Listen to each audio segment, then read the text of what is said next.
Welcome to or welcome back to my channel. Today I'm going to be answering 12 frequently most asked questions that persons may have if they desire to study in Germany. I have my questions and answers written down, so if you see me looking down, that's what I'm looking at. So let's get straight into it. The first question is, why choose Germany to study in as a foreign student? Well, there are many reasons obviously, and everyone's answer will differ, but for me, the first two reasons I would say is, first of all, you'll get a first-class education and a formal degree to show for it, and that degree will be recognized all over the world. And of course, in terms of cost, Germany has low cost education. If it's not free, it's a very low registration cost, especially when compared to places like America or other Caribbean countries. As someone from the Caribbean, I can speak on that. So I would say those are the two main reasons why I would opt to study in Germany. The second question is, can I study in Germany in English or in the English language? To be blunt, the answer is yes. There are many courses that are offered in English, both bachelor's as well as postgraduate, and postgraduate includes master as well as PhD. Of course, it's more frequent to find English language courses in postgraduate studies. You just have to do your research and you'll be able to find them. The third question is it mandatory for international students to have passed TOEFL or IELTS? This is something that usually asks. It's like an English language proficiency test pretty much. So that's the question in order to study a program in English. So the answer is yes. It is a general rule that you would have to take, you need to take either of those. I'll put it on the screen as to what they are, because I'm just pronouncing it based on what I'm seeing. It's TOEFL or IELTS in order to apply for a program. So yeah, you do. However, if you're a native speaker of the English language, then no, you don't, because obviously you would know how to speak English fluently. So then an English proficiency test would not be necessary. The fourth question is, are there any age restrictions or requirements for individuals who wish to pursue postgraduate studies in Germany? And the answer is no. There's no limit on it. Fifth question. What are the Fachhochschulen, and in what way are they different from a university? So simply put, Fachhochschulen, and I will put that on the screen, and please forgive me if I'm totally butchering how it's supposed to sound.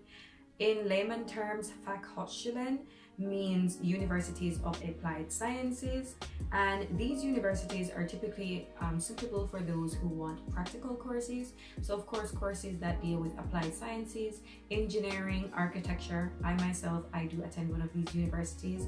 Of course, they do offer programs such like business administration, but it would be less likely, or these courses will be offered less than the practical courses like I mentioned before, architecture, engineering, etc. So that's the difference between a Fachhochschulen versus a regular university. The sixth question is, are there any direct deadlines for studying in Germany or for the study programs here in Germany? And yes, there are, just like any other university. So the entrance application for the summer semester, because unlike in the Caribbean where we follow the UK system, over here is different. So the first semester runs from October to the beginning of February, and so the application for, well, no, that's the winter semester, sorry. So the application for the winter semester goes in July 15th before the semester begins on October 1st. And for the summer semester, the entry application goes in by January 15th. So that's the deadline. And that semester will begin on April 1st. So summer semester begins April 1st and usually runs to like late June, and then graduation happens in July. Winter semester starts October 1st and then finishes in February. The seventh question is, what tuition fees do higher education institutions charge here in Germany? And the answer to this is not necessarily direct. I would say to you to do your research, but in general, tuition fees here are pretty much not a problem, especially if you're doing a bachelor's course. More often than not, there will be no tuition.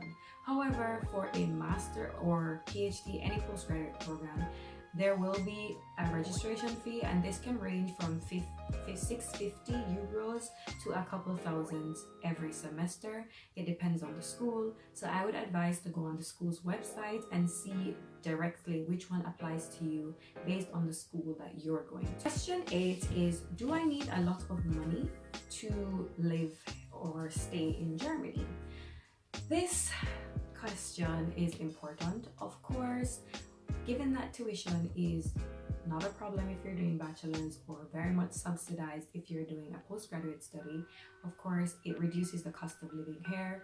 However, I would say to definitely evaluate your situation and take into consideration things like the city that you're going to, what the typical accommodation would be in whichever area you're looking at, things like the amount of money you anticipate to spend on groceries and just the normal necessities and amenities that you will need in life, and pretty much come up with a rough draft of what you think or a rough calculation then of what you think you would spend on a monthly basis.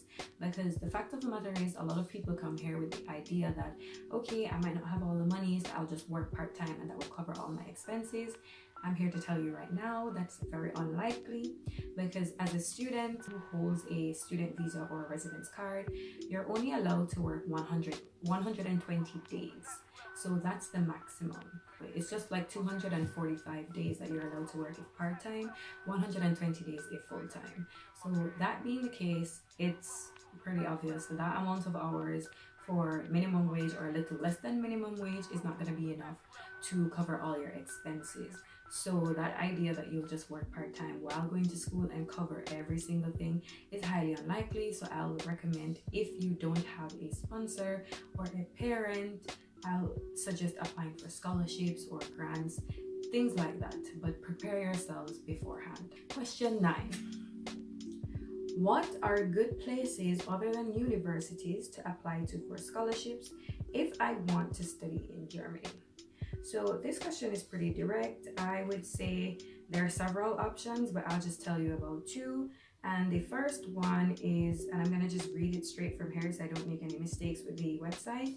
The first place is, or the best place to start is the German Research Foundation. And I'll put that link in the description, or it will pop up on the screen so you can just see the direct link to there, as well as the German Academic Exchange Service, which is, the acronym for it is DAAD, and they have tons of scholarships on there that apply to all different types of countries.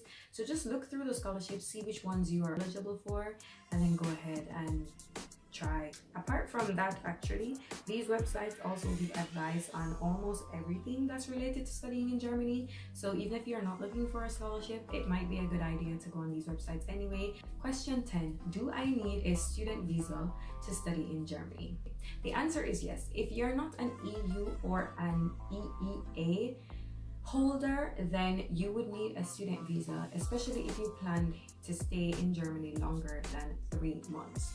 There are very few countries that are exempt from this. Of course, you can go online and figure out and see the actual list, but for the rest of us, as long as you're not a part of the EU or the EEA, if you're not a member of those countries, then yes, you will need a student visa to be issued to you. Question 11. What documents do I need when applying for my student visa? I can answer this as well. So, of course, each country has their own rules. So I would recommend definitely going on your embassy's, the German embassy's website, the embassy in your country, to find out more information. But of course, there are some general things. So I have a list here and I'll just read them out for you. There are some general documents that you'll have to bring, and these include proof of your previous studies or higher education entrance qualification recognized in Germany, proof of admission from your university or confirmation that you are soon to receive an admission, proof of your health insurance coverage, proof of possessing sufficient financial resources.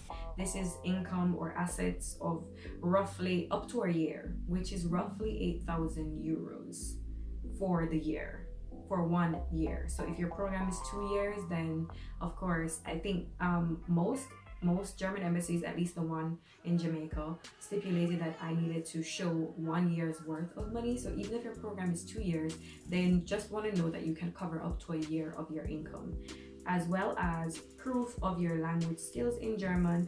And this isn't always the case, because if your course is not in German, more often than not, they will not ask you for proof of language skills. However, if your course is fully or mainly in German, this will definitely be a document that will be required. Okay, and finally, the last question is, do all my documents enclosed in the application I'm sending in have to be originals, or can they be certified copies? So typically, as a general rule, the documents that you're sending have to be originals. Certain documents are exempt from this, such as a proof of internship, but otherwise from that, all other documents, major documents or main documents, such as, you know, your proof of, like for us in Jamaica, CXCs, CAPE, proof of higher education, which is your certificate of bachelor's of whatever you studied, all of those need to be certified and original copies. So I do hope this video helped. Please leave any other questions you may have in the comments below. I'll do my best to answer you. Go ahead and share any tips if you think that I didn't answer any of these questions fully or completely. And please just chat to me and engage with me in the comment section. Thank you for watching this video. Don't forget to like, comment, share, and subscribe. Until next week, smooches!